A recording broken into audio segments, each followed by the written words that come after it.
The Caboose Who Got Loose by Bill Peet.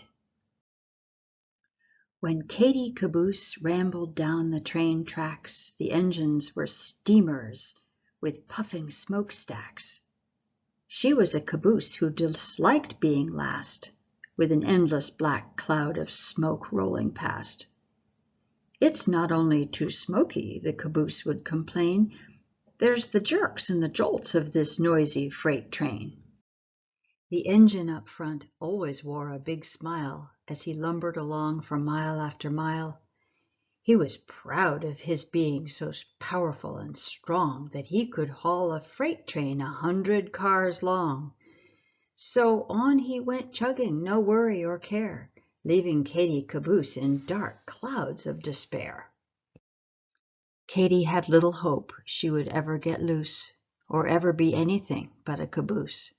"I can wish," sighed poor Katie. "What else can I do? If you wish hard enough, then your wish might come true." Often Katie would wish that she someday could be something quiet and simple, like a lovely elm tree, or a ramshackle barn all alone on a hill, where the noisiest thing was a squeaky windmill. It might become lonely, she thought, way out there, but at least there's a view with a lot of fresh air. Whenever she passed through a small country town, Katie wished she could stop and just settle down, and be one of the houses who sat in a row on a tree-shaded street and have no place to go. "It's so restful," thought Katie, "where one can relax," as she hurried and scurried on down the train tracks. What she wished most to be, much more than the rest, was a cabin she'd seen on her trips through the West. A little log shack, half covered with vines, perched on a slope in a forest of pines.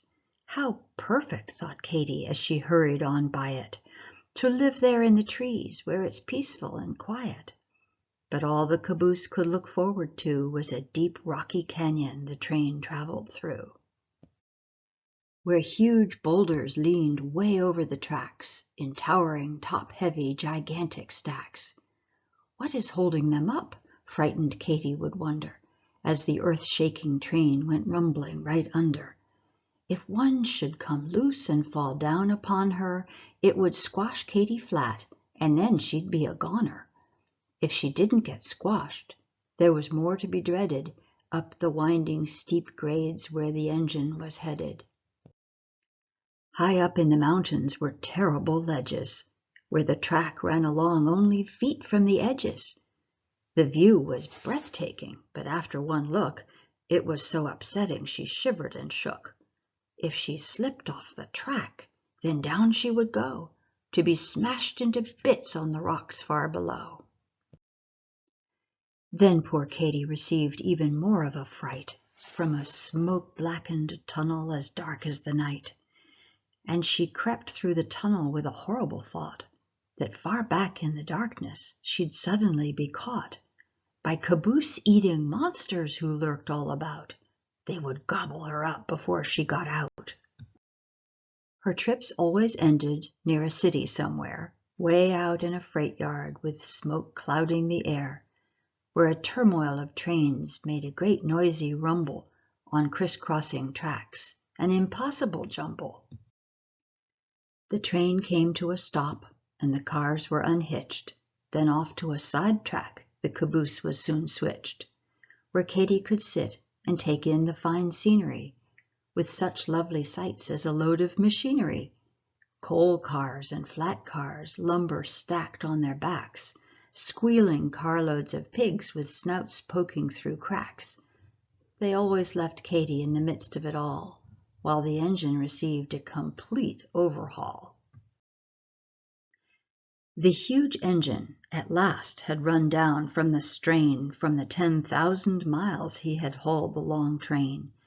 Back in the roundhouse, men swarmed all about to check over and under him, inside and out, replacing old pistons and bolts that were missing, patching leaks in the boiler that made a loud hissing, cleaning rust from his piping that ran everywhere, checking steam valves and pumps in great need of repair. As Katy sat there through one long dreary night, staring up through the smoke at a red signal light, a small house appeared in the sky like a ghost, a shack of the switchman perched high on a post. "I'd like to be you," said the shack very sadly. "If I could trade places, I would very gladly. A caboose is what I've always wanted to be, for you have the best life from what I can see." Before Katy could think of some way to reply, all at once a long freight train came thundering by. The next thing she knew, she was jerked and then jolted, then hitched to the train with her coupler bolted. As the train left the freight yard, poor Katy looked back to catch a last glimpse of the sad little shack. "From now on," Katy promised, "I shall never complain. I'll be a happy caboose at the end of a train, and put up with the jolts, the train noise, and the rest, all the smoke that rolls by, or at least try my best." With her new point of view, she enjoyed the long ride. It was fun on a trip through the broad countryside. But when the train crept up a steep mountain grade, then poor Katy found she was still as afraid, and once more she began to shiver and shake at the thought of the frightening curves she must take. Her unsteady wheels could cause her to slip, which would suddenly put a quick end to the trip. It was a hot afternoon, so the going was rough, and the engine up front was in a puffing big huff. He groaned, "What a day to chug up such a grade on a bare mountainside without one bit of shade." When he came steaming over the very last hump, he lunged with a fury that made the cars jump, all the way back to Katy, who got such a jolt that it snapped off a rusty old coupling bolt.